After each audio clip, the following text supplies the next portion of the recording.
जय हिंद दोस्तों। तो आइए स्टार्ट करते हैं लेक्चर नंबर 7।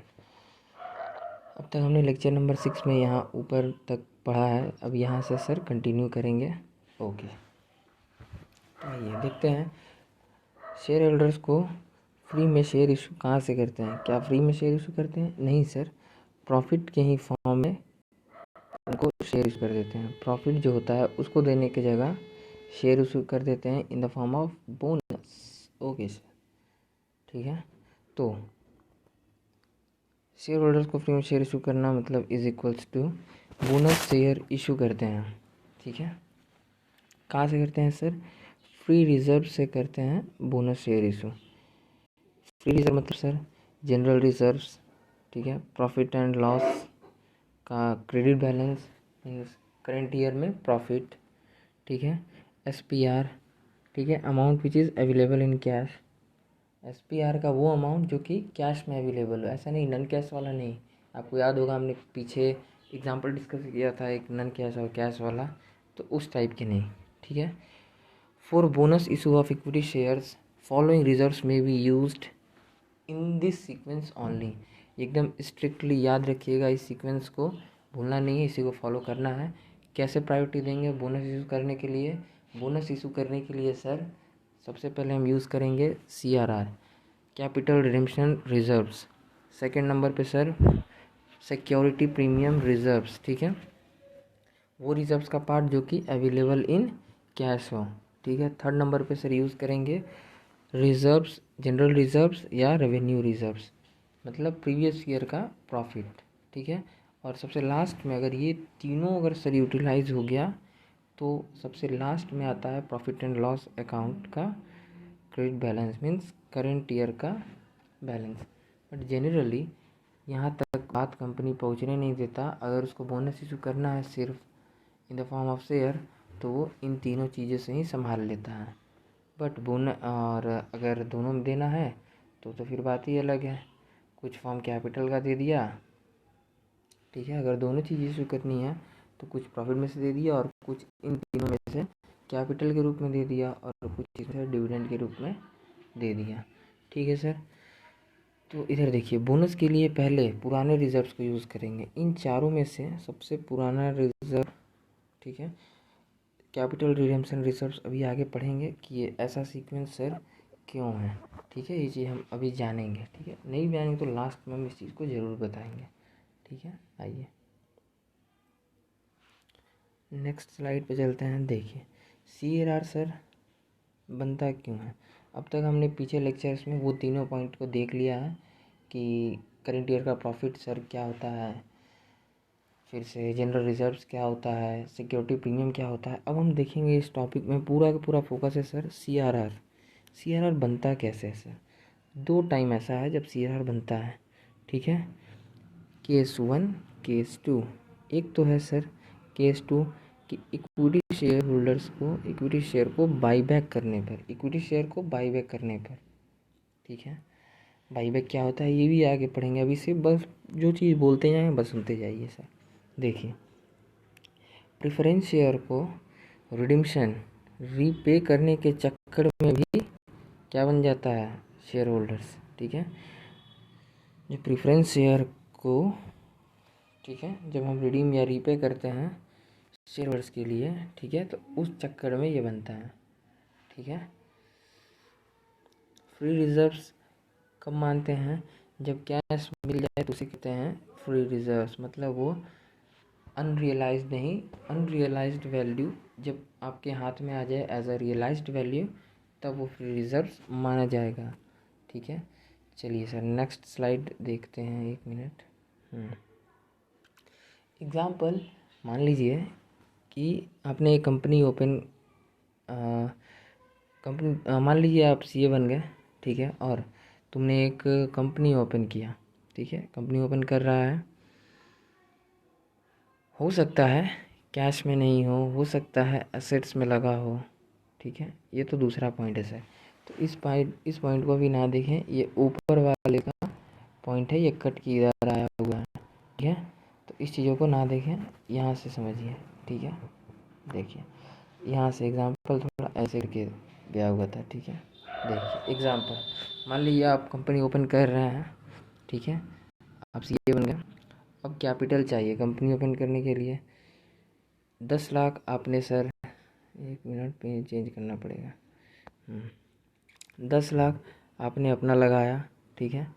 30 लाख आप फैमिली से लिए हैं, ठीक है, तो 40 लाख हो गया। बट अभी भी सर, ठीक है, अभी भी मान लीजिए आप 1 करोड़ का कैपिटल सोचे हैं बिजनेस में लगाने का, तो सर आप देख सकते हैं अभी भी आपको 60 लाख रुपया कम पड़ रहा है। तो इस 60 लाख के लिए सर आप लोन लिए हैं, ठीक है, इस 60 लाख के लिए आप लोन लिए हैं, ठीक है। मान लीजिए कि प्रोमोटर्स आपके कौन कौन हैं, ठीक है, ये तो लोन दिया तो ये आउटसाइडर्स हैं। प्रोमोटर्स कौन कौन है, आप हैं, ठीक है, और एक आपकी फैमिली। फैमिली से क्योंकि आपने 30 लाख लगाया है इसलिए वो लोग को आप मान लीजिए प्रोमोटर्स बना दिए और खुद इक्विटी शेयर होल्डर्स आप बन गए, ठीक है। तो चलिए अब देखिए इसमें क्या होता है इस एग्जांपल में सर।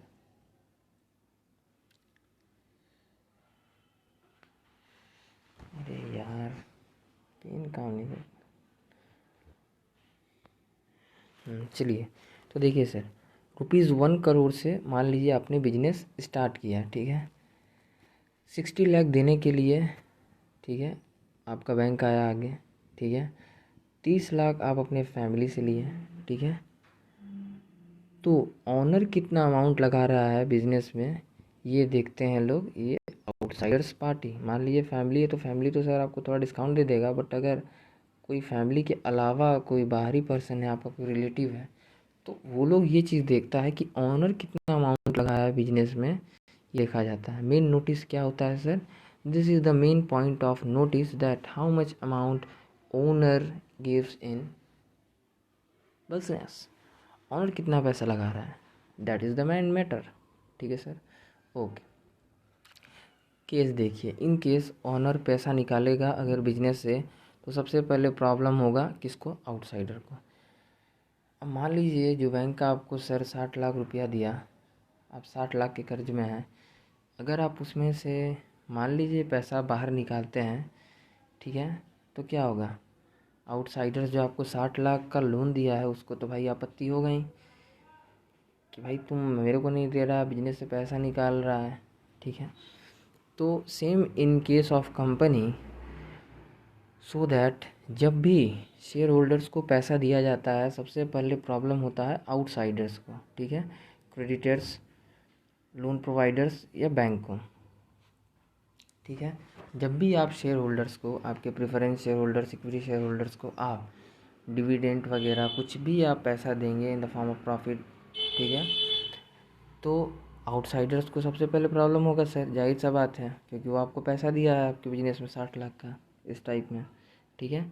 तो जो भी क्रेडिटर्स, जैसे मान लीजिए कोई आपका रिलेटिव से आप बाहरी से पैसा लिए लेके बिजनेस में लगाए हैं, उसे कहते हैं क्रेडिटर्स। लोन प्रोवाइडर्स, बैंक, मान लीजिए आपने लोन से लोन लगाया है बैंक से लेके, ठीक है, तो ये कंडीशन है, ठीक है सर। जब प्रेफरेंस शेयर रिडीम करके शेयर होल्डर्स को देंगे, ठीक है, जब भी प्रेफरेंस शेयर होल्डर्स को अमाउंट, प्रेफरेंस शेयर का मान लीजिए टाइम आ गया रिडीम्शन का, तो आप उसे रीपे करना होगा, तो आपको रिडीम करके देंगे, ठीक है। या बाईबैक ऑफ इक्विटी शेयर करके शेयर होल्डर को पैसा देंगे। या मान लीजिए इक्विटी शेयर होल्डर्स जिनको आप बाईबैक कर रहे हैं पैसा रिटर्न कर रहे हैं, ठीक है, तो उस केस में क्या होगा सर, उस केस में पैसा मांगे, आउटसाइडर लोग ऑब्जेक्शन करेगा, ठीक है, कि भाई आप प्रेफरेंस शेयर होल्डर को दे रहे हैं, इक्विटी शेयर होल्डर को दे रहे हैं, ठीक है। तो आउटसाइडर्स लोग जो आपके बिजनेस पे लगाए हैं, ये तो मान लीजिए एक तरह से आपके घर के आदमी हैं, ठीक है। ये समझ लीजिए कि इक्विटी शेयर होल्डर तो पूरा घर का ही है, उसी का घर ही है। और प्रेफरेंस शेयर समझ लीजिए आपके अपने रिलेटिव, जस्ट थोड़ा सा दूर, ठीक है, घर से थोड़ा सा दूर। और ये तो भाई जान पहचान वाला नहीं है आउटसाइडर्स, इसको तो आपसे, आपके घर से या आपके रिलेटिव से कोई लेना देना नहीं है, ठीक है। तो सेम कंपनी के लिए इक्विटी शेयर होल्डर से उसका अपना घर, प्रेफरेंस शेयर होल्डर उसका रिलेटिव है जस्ट, जो कि आते जाते रहता है ठीक है। और कुछ भी होगा तो थोड़ा बहुत हेल्प वगैरह भी वो करेगा, ठीक है। उसी टाइप में है। तो आउटसाइडर्स कौन है सर? यहाँ पे बैंक हो गया जो आपको बाहर से लोन प्रोवाइड किया। लोन को तो बैंक को तो आपके कंपनी से कोई लेन देन नहीं है, कोई मतलब नहीं है, घर वाला टाइप का बिहेव नहीं करेगा। ठीक है भाई, उसका भी मजबूरी है, वहाँ के जो स्टाफ है उसका भी कुछ रूल्स है, रेगुलेशन है, सारी चीज़ों को फॉलो करना पड़ता है। ठीक है, आउटसाइडर्स हैं जो क्रेडिटर्स, जिससे आपने पैसा ले करके, ठीक है, बाहरी कोई आपका अच्छा फ्रेंड था या कोई वैसा मिल गया जो कि आप लोग मिल के आप किसी बिजनेस में लगा रहे हैं पैसा, तो वो लोग जो भी बाहरी हैं आपके बिजनेस के, वो लोग पैसा मांगेंगे कि भाई ऐसा है, तुम्हारा बिजनेस गया भाड़ में, मेरे को मेरा पैसा चाहिए रे बाबू, मेरा पैसा अपन को मांगता रे मामू, तू जा भाड़ में। ठीक है, तो आउटसाइडर्स लोग ऑब्जेक्शन करेंगे। तब क्या करना होगा सर? क्या करेंगे? पैसा दे देंगे? नहीं, पैसा तो नहीं देंगे सर, क्योंकि उस पैसे के बिना हमारा बिजनेस नहीं चलेगा। तो क्या करेंगे? तब वो लोगों को सेटिस्फाइड करना पड़ेगा सर, मनाना पड़ेगा कि भैया अरे यार अच्छा ठीक है भाई, गलती है, कुछ भी करके आपको उन लोगों को पटाना पड़ेगा। नहीं तो भाई गर्लफ्रेंड से भी ज़्यादा डेंजर हो को भैया, ये चल को छोड़ को चले जाओ, थारो कंपनी डूब जाओ भैया। ठीक है, तो कसम खाना पड़ेगा आउटसाइडर्स के लिए। ठीक है कि हाँ अगले बार से ऐसा नहीं करेंगे। जैसे जनरली गर्लफ्रेंड लोग के लिए कसम खाते हैं कि अगली बार से ऐसा नहीं करेंगे। ठीक है, मेरे 2-3 फ्रेंड्स हैं, तो उसी टाइप में आपको जब आप कंपनी है तो आउटसाइडर्स आपसे जब नाराज़ होगा तो आपको कसम खाना पड़ेगा कि अगली बार से ऐसा नहीं करेंगे, तब वो जाके मानेगा। नहीं तो बाबू झगड़ो हो भैया, कुछ भी हो जाओ, झगड़ो ज़रूर हो। तो कंपनीज एक्ट 1956 को बदलना पड़ा, यही रीज़न था, ताकि कोई पैसा लेके भागे नहीं। ठीक है, बैंक से लोन लेके पैसा भाग गया, ये सारी चीज़ें, जैसे विजय माल्या, इस टाइप के एग्जांपल्स आप बहुत देखे होंगे। ठीक है, तो उस टाइप का कि भाई कोई बैंक से पैसा लेके भागे ना, इस वजह से ये लूप होल था कंपनीज एक्ट में, उस चीज़ को अमेंड किया गया, चेंजेस करके उसको सुधारा गया।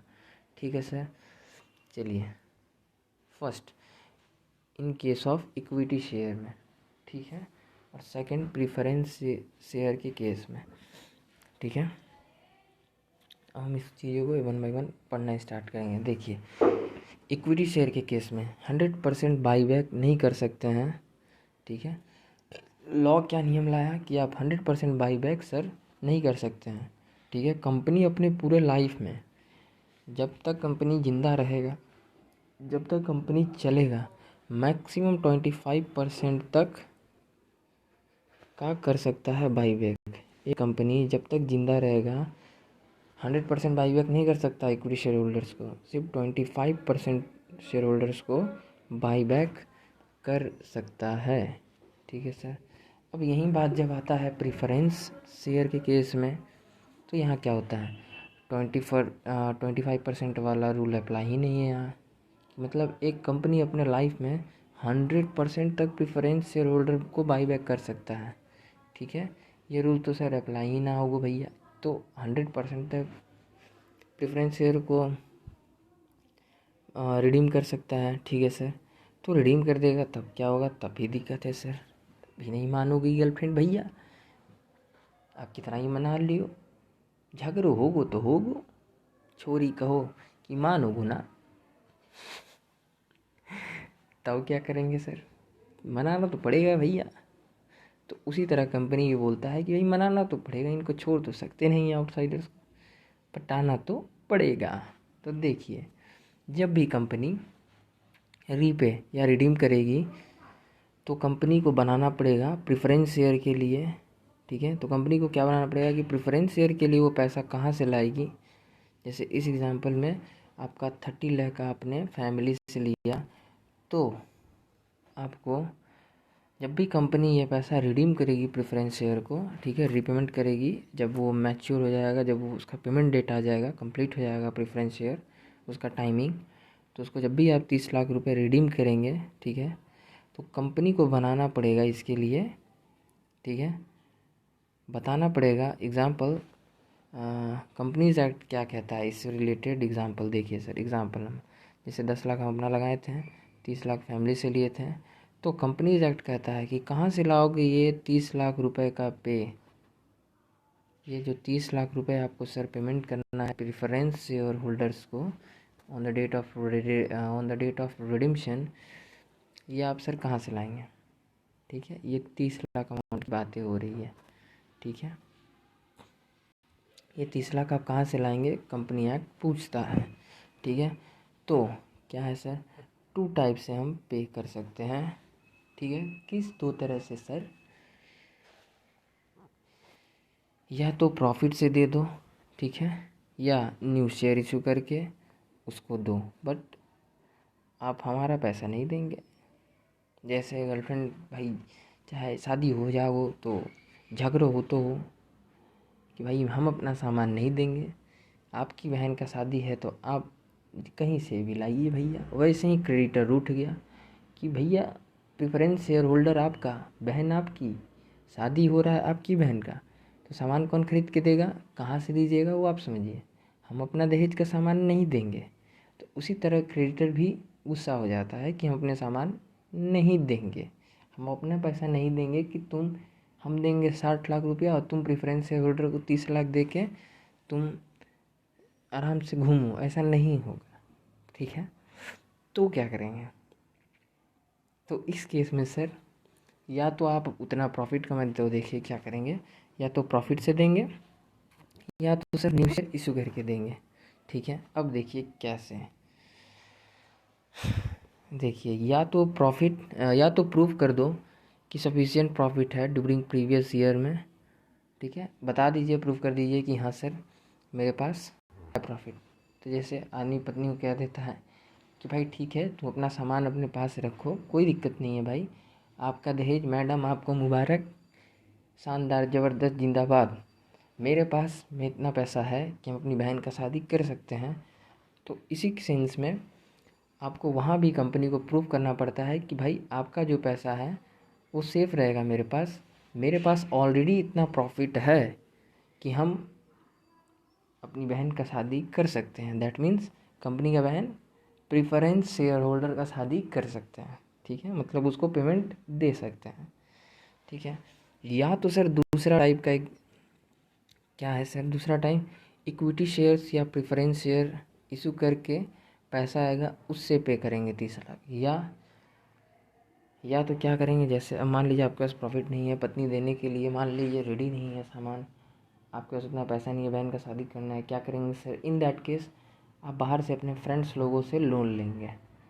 एक टाइप से मान लो कि इशू करेंगे, मान लीजिए लिख दिए कि हाँ भाई शेयर इशू करना है, तो उसी तरह से मान लीजिए आप एक रिटन डॉक्यूमेंट दे दिए, उसको समझ लीजिए शेयर दे दिए उसको, अपने को आप रख लीजिए कंपनी की जगह पर, और न्यू शेयर वगैरह इशू किए और उससे पैसा ले लिए और उससे शादी कर ली, और उसको बाद में सर रीपे करते रहेंगे as a form of share तो दिए। सेम इसी तरह कंपनी क्या करता है सर, कंपनी को कहा जाता है कि दूसरा उपाय तुम्हारे पास यही है कि या तो आप इक्विटी शेयर या प्रेफरेंस शेयर फिर से और नया इशू कीजिए और उससे जो पैसा हैगा उससे आप अपनी बहन का सेटलमेंट, प्रेफरेंस शेयर का सेटलमेंट कीजिए। ठीक है, तो ये 30 लाख के लिए 2 जगह, या तो प्रॉफिट सफिशिएंट है, आप ये बता दीजिए कि हम अपने दम पे कर सकते हैं कंपनी, और दूसरा या तो आपको न्यू इक्विटी शेयर्स या प्रेफरेंस शेयर को इशू करके उससे जो आपका पैसा आएगा उससे आप सेटलमेंट कीजिए। ठीक है, चलिए तो इसके बाद देखते हैं सर आगे। अब ये बैलेंस शीट में सर से रिलेटेड क्या है, कैसे वहाँ पे होता है, तो देखिए नंबर 1 प्रोपराइटर, मान लीजिए प्रोपराइटर पैसा लगाया 25 लाख, तो एंट्री क्या करते हैं सर, कैश या bank account debit to capital. ठीक है, बैलेंस शीट से रिलेटेड कुछ चीज़ें जानते हैं इसमें, देखिए कैसे, कैपिटल पैसा लगाएं, ये ओरिजिनल में लगाएं 25 लाख। ठीक है, तो बैलेंस शीट पे इसका इम्पैक्ट क्या पड़ता है सर, देखिए बैलेंस शीट भी कहता है, इसको ऐसा बनाया गया है बैलेंस शीट को कि बैलेंस शीट खुद सामने वाले को समझाता है कि हाँ मेरे में क्या है और क्या नहीं। ठीक है, तो देखिए कंडीशन के साथ साथ कैसे इसमें चेंजिंग आते जाएगा। ये साइड जो है ना, ये बताता है कि कंपनी में कितना पैसा लगाया गया है। ठीक है, कंपनी में टोटल पैसा कितना लगाया गया है, नीचे हाँ, कितना पैसा लगाया गया है। ठीक है, और ये जो साइड है, ठीक है, ये बताता है कि कंपनी के थ्रू पैसा कहाँ कहाँ लगाया गया है, ये बताता है ये साइड। ठीक है, असेट साइड। लायबिलिटी साइड क्या बताता है सर? लायबिलिटी साइड बताता है कि कंपनी में कितना पैसा लगाया गया है या कहाँ कहाँ से अरेंज किया गया है। असेट साइड ये बताता है कि कंपनी के थ्रू वो पैसा कहाँ कहाँ लगाया गया है, ये बताता है। ठीक है, एग्जाम्पल जैसे कैश कितना पड़ा है। ठीक है, ये कंपनी के थ्रू बताता है कि मशीन इतना का मशीन खरीद के कहाँ लगाए हैं, स्टॉक में कितना चीज़ें हैं। ठीक है, ये सारी चीज़ें। उसी तरह 2 लाख का रिज़र्व, 2 लाख का रिज़र्व से इसमें ये सारा चीज़ बताता है। ठीक है, इसको भी अभी एक्सप्लेन वे में पढ़ेंगे। ठीक है, तो पहला एंट्री मान लीजिए, पहला एंट्री था कि सर आपका देखिएगा अमाउंट कैसे चेंज होते जाएगा। पहला एंट्री था सर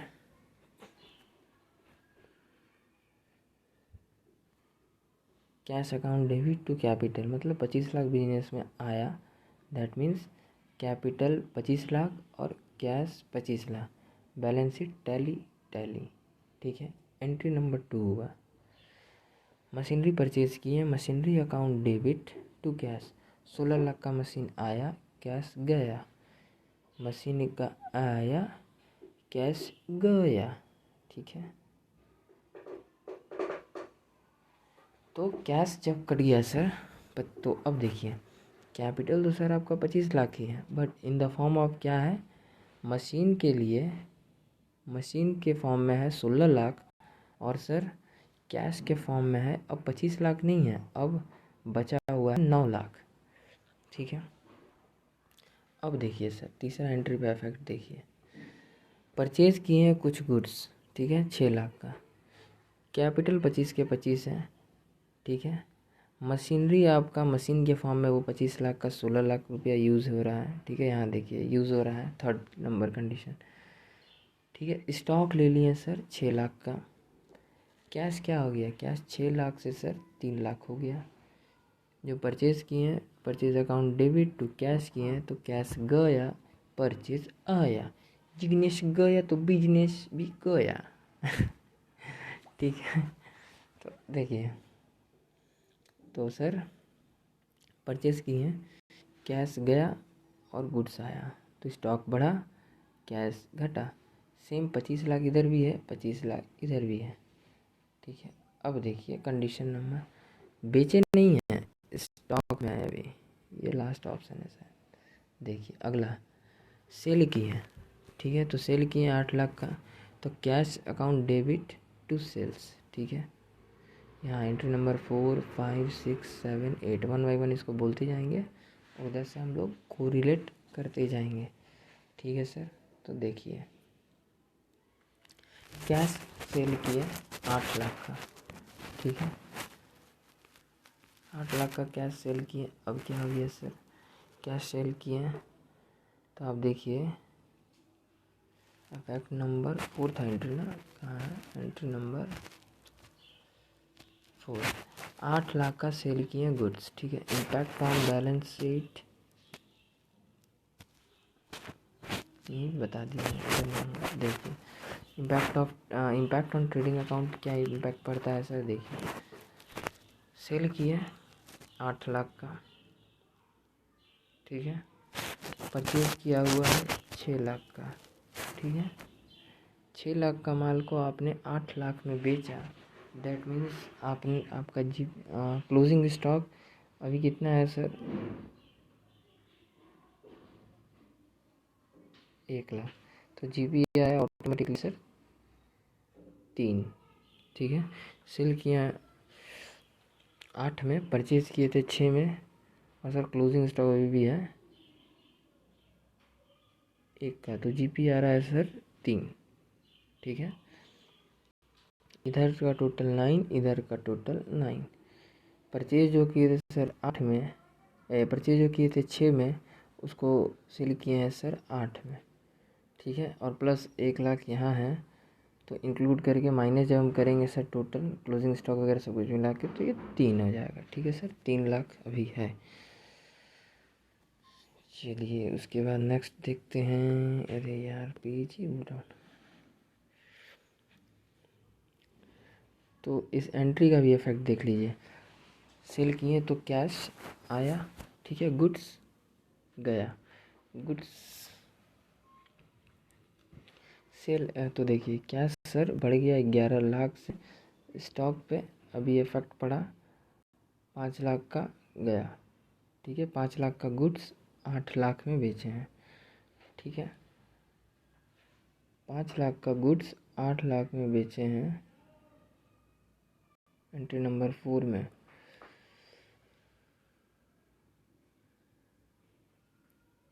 ठीक है सर। चलिए इसलिए यहाँ जीपी सर कितना दिख रहा है, ये था 5 लाख का गुड्स, इसको बेचे हैं सर कितने में, 8 लाख में, तो ये दिख रहा है प्रॉफिट कितना, 3 लाख, ठीक है। अब देखिए एंट्री नंबर 5, सैलरी दिया एम्प्लॉय को 2 लाख, ठीक है, क्या होगा सैलरी देने पे क्या होगा सर, एंट्री नंबर 5 देखिए इफेक्ट, सैलरी दिए तो ये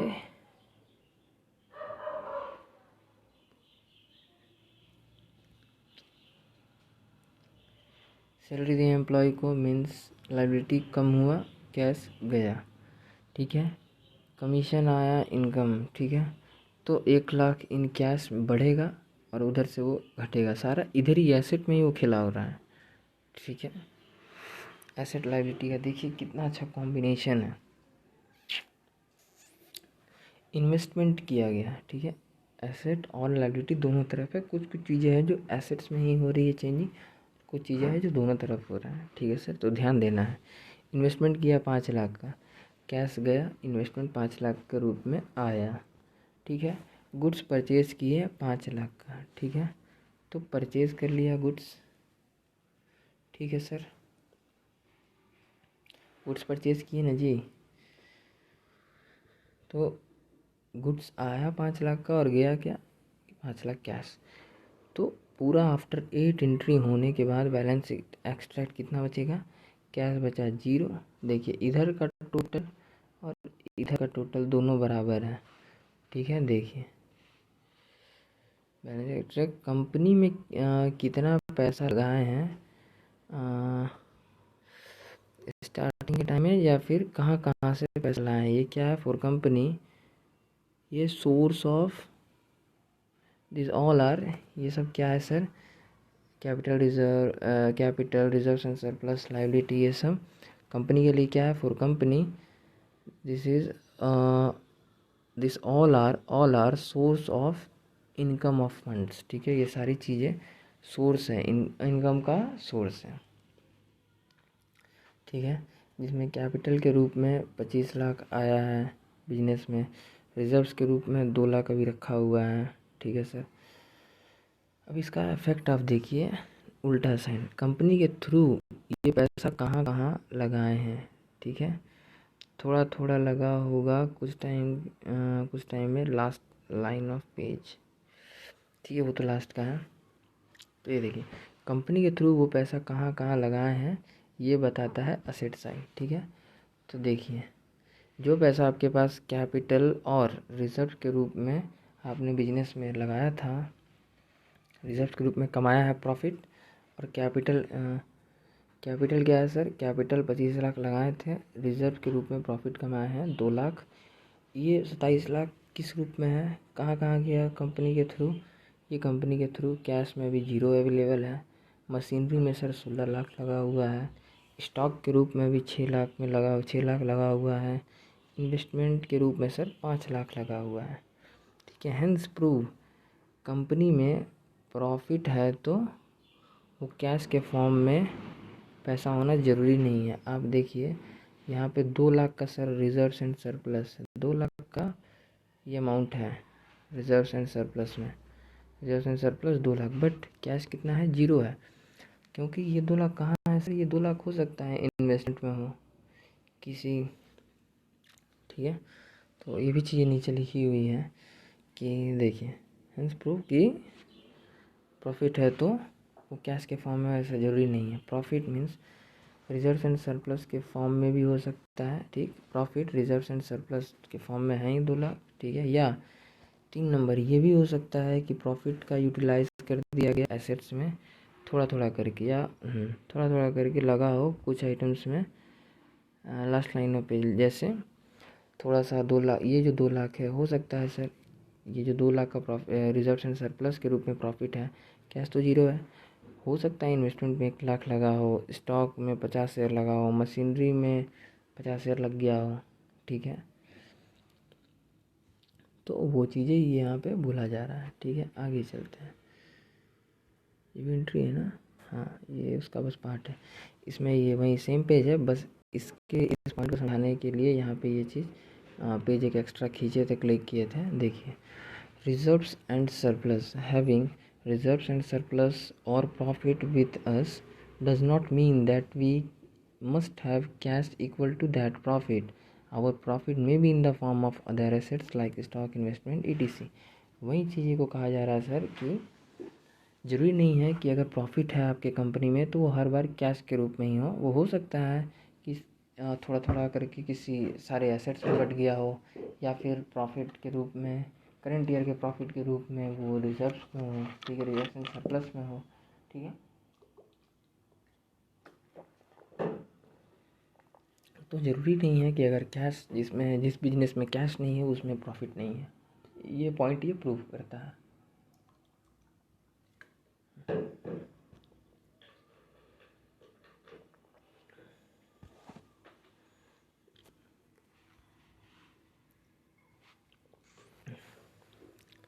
अब देखिए इसका एग्जाम्पल, ये तो था बैलेंस शीट से रिलेटेड सर। अब हम जो भी पीछे पढ़ रहे थे, ये तो बैलेंस शीट से रिलेटेड था। ये चीज़ें, ये कि कैसे प्रेफरेंस शेयर प्रॉफिट से देगा या न्यू शेयर इशू करके देगा, इससे रिलेटेड सर अब हम पढ़ेंगे इधर थोड़ा सा। ये बीच में बैलेंस शीट के बारे में थोड़ा सा बात सर समझाए थे, तो वो चीज़ हम लगा बता देना चाहिए, तो इसीलिए सर उस चीज़ को मैंने कंटिन्यू किया। इसके बाद एग्ज़ाम्पल 2 स्टार्ट होगा, ठीक है, एग्ज़ाम्पल 2, और उसके बाद क्वेश्चन से इससे रिगार्डिंग, ठीक है। आइए, ये चीज़ें हो गई। एग्ज़ाम्पल, जो पैसा प्रेफरेंस शेयर होल्डर्स को, ठीक है, असेट बेचकर रीपे किए उतना अमाउंट इस साल, जैसे मान लीजिए कि प्रेफरेंस शेयर होल्डर को आपने देने के लिए असेट्स बेच दिया। अभी हमने देखा कि सर मेरा जो प्रॉफिट है वो असेट्स के फॉर्म में भी रखा होगा। तो मान लीजिए सर हमने प्रेफरेंस शेयर होल्डर को रीपे, या मतलब रीपे वहीं रिडीम या रीपे दोनों एक ही बात है, रीपे करने के लिए, रिडीम्शन के लिए क्या किए सर, उतना अमाउंट का एसेट बेच दिए इस साल, ठीक है। तो शेयर होल्डर को उतना प्रॉफिट नहीं देंगे। तो अब जब प्रेफरेंस शेयर होल्डर के लिए ये काम किए, एसेट बेचना पड़ रहा है, दैट मीन्स कि भाई प्रॉफिट भी उतना नहीं है कि भाई हम शेयर होल्डर्स को भी दे सकें, इसलिए शेयर होल्डर्स को उतना प्रॉफिट नहीं देंगे उस साल, ठीक है। एग्जाम्पल नंबर 2, तो क्या करेंगे सर, ब्लॉक्ड करके CRR बनाएंगे।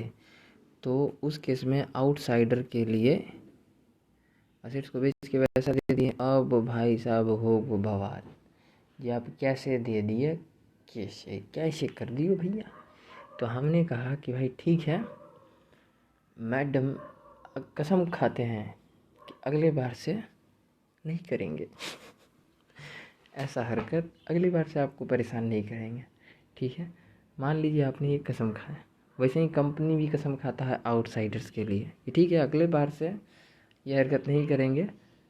तो कंपनी बोला कि भाई हम नहीं मानेंगे, जैसे गर्लफ्रेंड भी बोलती है नहीं मानती है, ससुरा झगड़े होते रह जाता है, रात से सुबह हो जाता है।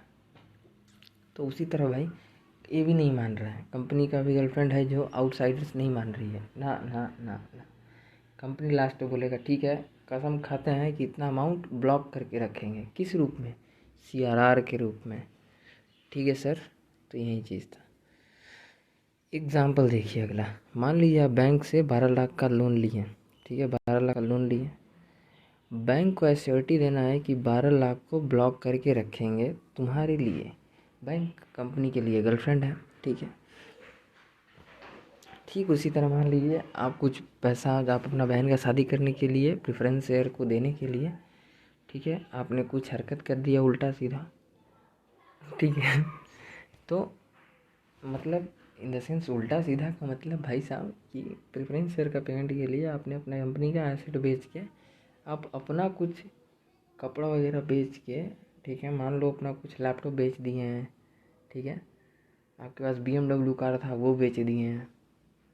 तो इस टाइप का हरकत करने पे आपकी भाई जो वाइफ थी वो, या फिर मान लीजिए आपकी गर्लफ्रेंड ही रखो यार, वाइफ बाद का बात है, गर्लफ्रेंड थी वो गुस्सा हो गई तो आपको कसम खाना पड़ेगा। Same in the sense company के केस में सर आपको कसम खाना पड़ेगा, ठीक है।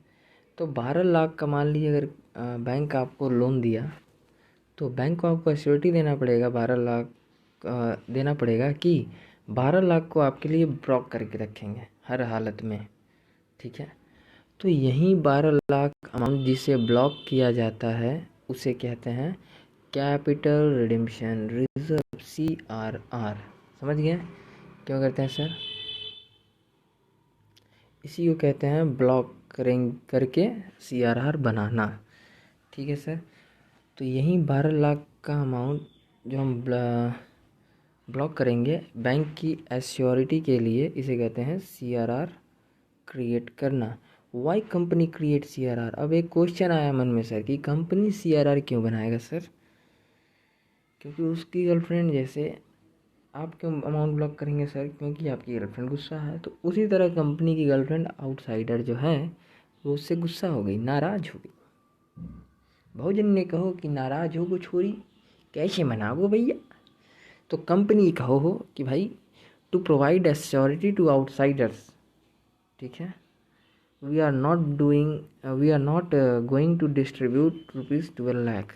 बैंक को एश्योरिटी देना पड़ेगा, एश्योरिटी देने के लिए कि ये 12 लाख का अमाउंट डिस्ट्रीब्यूट नहीं करेंगे किसी भी हाल में, 12 लाख का अमाउंट डिस्ट्रीब्यूट नहीं करेंगे, इसलिए आपको CRR बनाना पड़ेगा, तो ही बैंक आपको लोन देगा, वरना वो रिफंडेबल चार्ज कर सकता है सर, ठीक है।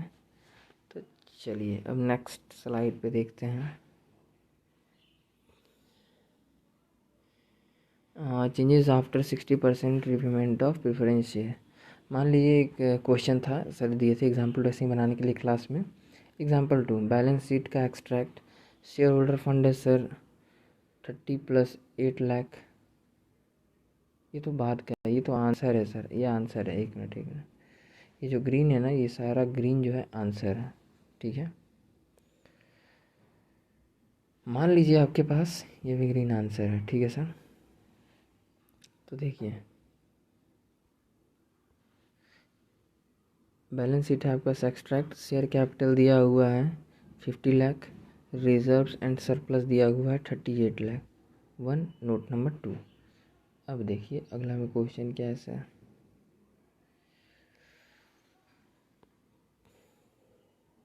शेयर कैपिटल, ठीक है। तो नोट नंबर 1 में क्या किए सर, शेयर कैपिटल को उठा के ले आए। इक्विटी शेयर कैपिटल का फेस वैल्यू ₹10 था मान लीजिए, और 30 लाख इसका इक्विटी शेयर कैपिटल टोटल है दैट, ठीक है, ये इधर लिख दिए। और 9% प्रेफरेंस शेयर कैपिटल मतलब फेस वैल्यू इसका 100 रख लीजिए, तो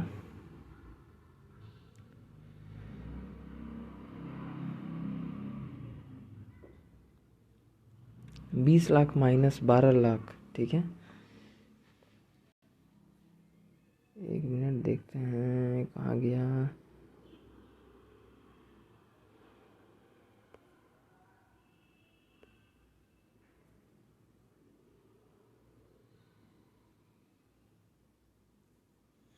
एक मिनट यार।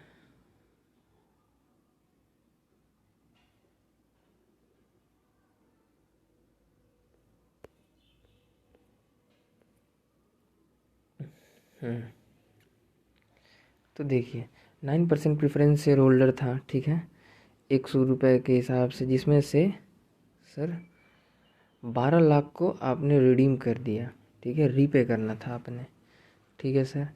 तो 20 लाख में से 12 लाख का प्रेफरेंस शेयर होल्डर्स को आपको रिडीम करना था, अमाउंट रीपे करना था। तो सर ये बचा कितना, 8 लाख। अब ये जो 12 लाख है ना, इसके लिए सर आप क्या करेंगे देखते हैं। ये 12 लाख का हम क्या करेंगे और ये 8 लाख का हम क्या करेंगे। तो देखिए, एक मिनट, देखिए, तो जो 12 लाख था वो वो कहाँ चला गया सर, रिडीम्शन के लिए चला गया। तो इक्विटी शेयर कैपिटल तो सर 30 लाख है ही अपना, और ये जो 20 में से 12 जो प्रेफरेंस शेयर होल्डर लोग चले गए, रिडीम हो गया, वो 8 बच गए, तो 38। तो इसीलिए 50 माइनस 12 लाख करके यहाँ पे 38 लाख लिखा हुआ है। रिजर्व्स एंड सरप्लस 38 लाख ही हैं, देख लीजिए एक बार 38 लाख ही रहेगा। अभी 38 लाख कैसे रहेगा, इसका रीज़न हम नोट नंबर 2 में देखते हैं। तो नोट नंबर 2 में सर क्या कहा गया, नोट नंबर 2, ठीक है, 12% प्रेफरेंस शेयर होल्डर रिडीम हो गया, ठीक है, 12% 12% प्रेफरेंस शेयर होल्डर को रिडीम करना। अब अगला बात, नोट नंबर 2, क्यों इतना स्लाइड करता है। Note number 2, reserves and surplus, ठीक है, जनरल रिजर्व्स और फ्री रिजर्व्स, मान ली दो, जनरल रिजर्व्स और करेंट ईयर का प्रॉफिट, इनके क्या है सर, फ्री रिजर्व्स हैं। रिवैल्यूएशन रिजर्व्स, और चौथा नंबर पर है CRR, ये आया है सर। अब देखिए कैसे आएगा। मान लीजिए आपके पास सर जनरल रिजर्व्स में इसमें से 4 चीज़ें थी, नोट्स टू अकाउंट में आपको दिया हुआ है, ठीक है। रिवैल्यूएशन रिजर्व्स क्या होता है सर, स्पेसिफिक रिजर्व्स होता है जब एसेट्स का एप्रिसिएशन वगैरह होता है, अमाउंट बढ़ता है। एग्जाम्पल 5 करोड़ का प्रॉपर्टी था, ठीक है, सॉरी एग्जाम्पल 50 करोड़ का प्रॉपर्टी था, वैल्यू बढ़ गया, वही बात है यार, सेम है, 50 से 60 हो जाए या 5 से 6 हो जाए, बढ़ा ना भाई, बस इतना ही, ठीक है। तो उसी तरह 60 करोड़ का प्रॉपर्टी हो गया, कैश मिला नहीं है अभी, ठीक है, सिर्फ अमाउंट बढ़ा है, बट कैश हाथ में नहीं आया है, रियलिस्टिक वैल्यू नहीं है, ठीक है, बैंक में आया नहीं है, कैश में अवेलेबल नहीं है, कैश के फॉर्म में नहीं है, तो इसीलिए इसका यूज़ नहीं करते हैं रिवैल्यूएशन रिजर्व्स का, ठीक है सर। रिवैल्यूएशन रिजर्व्स का यूज़ नहीं करेंगे तो क्या करेंगे सर, इसमें देखिए 22 लाख आपका टोटल रिजर्व्स एंड सरप्लस कितना अमाउंट दिया हुआ है सर, 38 लाख। 38 लाख किस फॉर्म में है, जनरल रिजर्व्स 22 लाख है, प्रॉफिट करेंट ईयर का प्रॉफिट 12 लाख है, कितना हो गया सर 34, और 4 लाख रिवैल्यूएशन रिजर्व्स के फॉर्म में। तो रिवैल्यूएशन रिजर्व तो सर यूज़ ही नहीं करेंगे, ठीक है। अब बोलिए सर क्या करेंगे, तो सर अगला हम क्या करेंगे ना, फ्री रिजर्व्स में से देंगे। तो अब क्वेश्चन बढ़ते हैं, पहले ये है क्वेश्चन, ठीक है, ये तो था सर सिर्फ एक थोड़ा सा ब्रीफ दे दिए आंसर से लेकर आगे। अब देखिए क्वेश्चन पढ़ते हैं, इसका मेन क्वेश्चन ये है, कुछ समझ में आना चाहिए, तो ऐसे ही जाएगा सब। Question, it was decided to redeem 60% preference share capital of face value of ₹100 each out of profit available with the company. Profit में से 60% प्रेफरेंस शेयर होल्डर को रिडीम करने का डिसाइड किया गया, उनका टाइम आ गया, ठीक है। तो क्या करेंगे सर, प्रेफरेंस शेयर होल्डर को रिडीम करना है, तो कहाँ से कर सकते हैं, अवेलेबल विद द कंपनी, क्या करेंगे सर, कैसे करेंगे। तो प्रॉफिट में से देंगे, ठीक है, प्रॉफिट में से ही देंगे, और कहाँ से देंगे सर। तो प्रॉफिट से रिगार्डिंग यहाँ बात है कि हो सकता है कि कैश में वो नहीं हो मेरा प्रॉफिट, ठीक है, हो सकता है किसी एसेट में लग गया हो, ठीक है। अगर कैश है, ठीक है, कैश अगर मेरे पास अवेलेबल है सर तो कैश में दे देंगे, और अगर नहीं है किसी एसेट के फॉर्म में, जैसे भी हम प्रीवियस एग्जांपल में देखे कि कैश 0 था बट एसेट के फॉर्म में रिजर्व्स का 2 लाख पार्ट लगा हुआ था, तो ठीक वैसे ही अगर कैश है तो सर 60% प्रेफरेंस शेयर होल्डर को वहाँ से रिडीम कर देंगे प्रॉफिट से, ठीक है। और अगर नहीं है तो असेट्स को बेच के, वो भी प्रॉफिट का ही पार्ट है बट वो असेट्स में लगा हुआ है, तो प्रॉफिट के लिए असेट को बेच करके दे सकते हैं, ये भी करेंगे, ठीक है सर। अब देखिए ये एग्जांपल हमने ऑलरेडी डिस्कस किया हुआ था, तो इसीलिए पीछे इसी को डिस्कस किया है, ठीक है। अब देखिए इस क्वेश्चन का आंसर, ठीक है। एग्जाम्पल 2 का मेन क्वेश्चन, लेक्चर नंबर 7 का क्वेश्चन 1, ठीक है। रिडीम्शन अमाउंट जो सर रीपे करना है, ठीक है। प्रेफरेंस शेयर होल्डर कितने हैं उसमें से सर आप देखेंगे तो प्रेफरेंस शेयर होल्डर होंगे 20 लाख। देखिए जाके एक बार सर क्वेश्चन में देखिए 20 लाख है, यहाँ देखिए 20 लाख प्रेफरेंस शेयर कैपिटल, ये नोट्स टू अकाउंट है, इस टाइप का देता है, ठीक है। इसका तो कोई यूज़ ही नहीं है इसलिए इसको काट लिए हैं, ये सब आंसर है ग्रीन वाला, ठीक है। बाकी सारी चीज़ें क्वेश्चन है। तो स्टार्टिंग में ये 8 लाख भूल जाइए अभी क्योंकि ये आंसर है। स्टार्टिंग में क्या है सर प्रेफरेंस, ये भी चीज़ आंसर से रिगार्डिंग है, 20 लाख दिया हुआ है, ठीक है sir preference share capital. Redemption amount repay करना है 60%, 20 लाख का 60% प्रेफरेंस शेयर होल्डर को, तो सर 12 लाख दे दिए, ठीक है। 60% निकालेंगे तो 12 लाख आएगा। इसके बाद देखिए entry for repay of, entry करेंगे रीपे करने के लिए प्रेफरेंस शेयर को, ठीक है। क्या एंट्री करते हैं sir, 9% preference capital account debit to bank, ठीक है। 60% रीपेमेंट किए, ठीक है सर, पेमेंट कर दिए 9% प्रेफरेंस शेयर होल्डर को,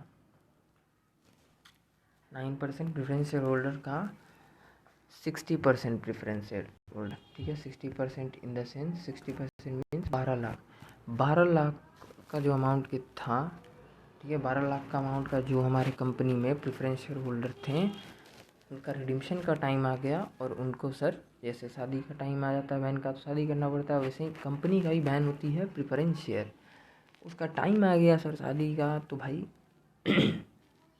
कंपनी उसको रीपे कर दिया in the sense of cash, ठीक है सर, कैश के फॉर्म में कर दिया। Number 2, entry for making specific reserves, entry for making specific reserves from free reserves बनाना, ठीक है। अब मेरे पास सर अगर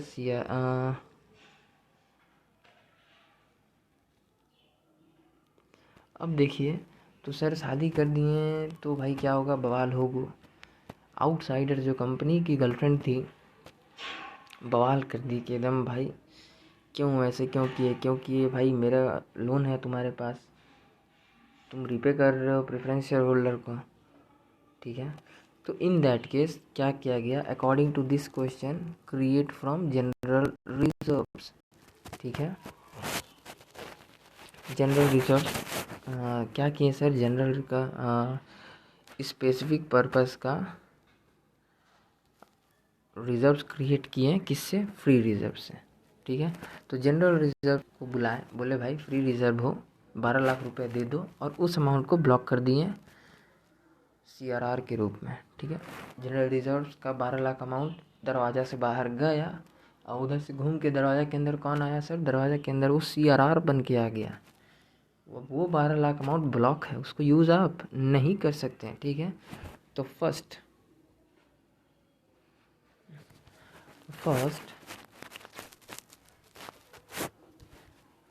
नंबर प्रॉफिट का यूज़ करके, ठीक है, आपने ये क्रिएट कर दिया सर, प्रॉफिट का यूज़ करके हमने जनरल रिजर्व जो कि पुराने प्रॉफिट के फॉर्म में रखा हुआ था मेरे पास, उससे हमने CRR बना दिया, ठीक है। तो अब देखिए क्या किए सर, कसम खाएं, CRR बनाने का मतलब क्या है, कसम खाएं, पेन कहाँ गया, कसम खाएं कि 12 लाख का प्रॉफिट डिस्ट्रीब्यूट नहीं करेंगे जब तक तुमको रीपे ना कर दें। अब आउटसाइडर्स के लिए ये कसम खाना पड़ा कि ये जो रीपे किए हैं सर, किसको, कंपनी को कसम खाना पड़ा अपनी आउटसाइडर से, गर्लफ्रेंड से, कि जब तक हम आपका 12 लाख रुपए नहीं दे देंगे, ठीक है, तब तक प्रॉफिट से ये चीज़ डिस्ट्रीब्यूट नहीं करेंगे अपने प्रॉफिट से, किसी को नहीं बोलेंगे भाई ब्लॉक कर देंगे तुम्हारे लिए, ठीक है। तो रीपे करने के बाद, ठीक है, मेरा मन हम जो कर सकते हैं, अगर जब हम वो लोन आउटसाइडर्स को दे दें, ठीक है, दे देंगे जब, जैसे मान लीजिए कि अगर हमने आउटसाइडर्स से लोन लिया है 60 लाख बिजनेस बनाने के लिए, और उनको जब हम वो चीज़ दे देंगे ना, तो फिर मेरा मन चलेगा, हम फिर CRR बनाएं या जो करें, मतलब उसको तोड़ दें या कुछ भी करें, मेरा मन, ठीक है।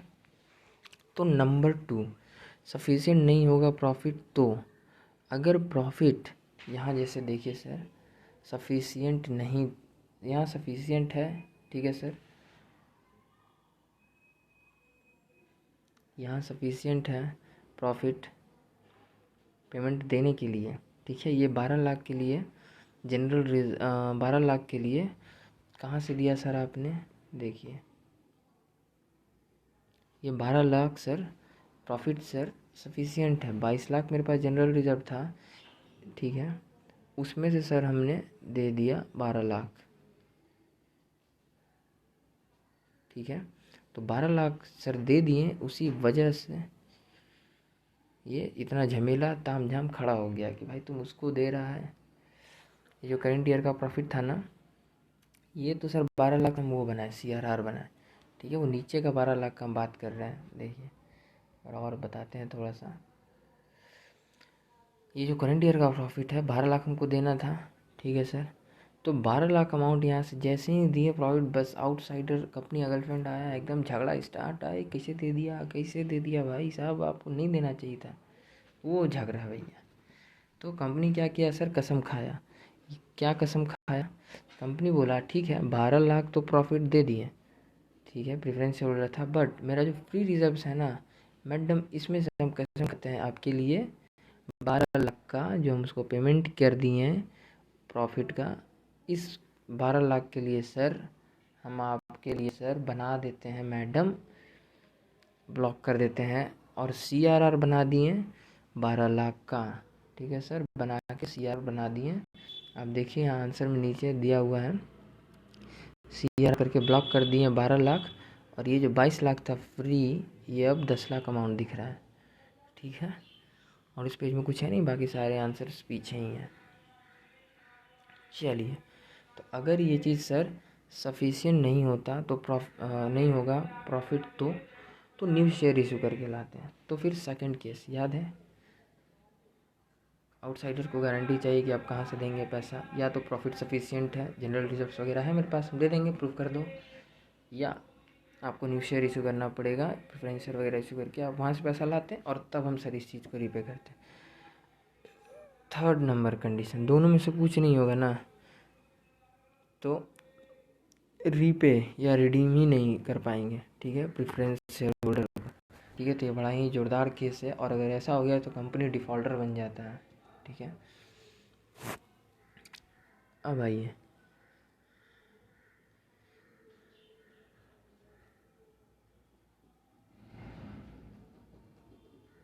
केस 1, ठीक है, केस 1 एग्जाम्पल फॉर आउटसाइडर्स के लिए।